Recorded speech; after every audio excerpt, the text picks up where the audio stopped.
Non, Donc, c'est bon. Tiliwa. Voilà, Tiliwa, on les écoute. S'il vous plaît, Tiliwa, les sources, Applaudissements. les fontaines de chez nous, Tala, Tiliwa au pluriel. Donc, elles vont vous interpréter quelques-unes des chansons du répertoire kabyle. Elles sont très demandées, c'est vraiment des artistes. Donc, on va plonger dans les traditions de la Kabylie, Oular al-Khalat, etc. Vous pouvez voir certaines vidéos sur Internet, sur YouTube. C'est une chance de les avoir ce soir.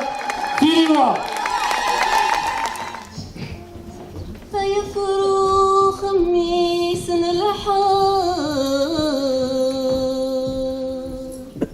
أبريدك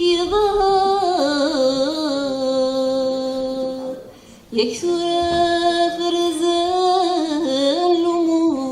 اللموم يفرو خميس الحار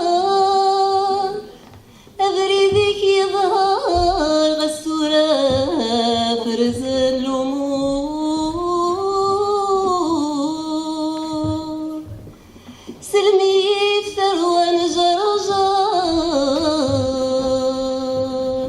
سوضاس الأخبار الفهام يتميز الهضور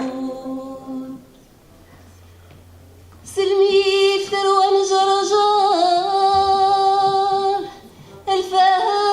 الفهام يتميز الهضور من الدار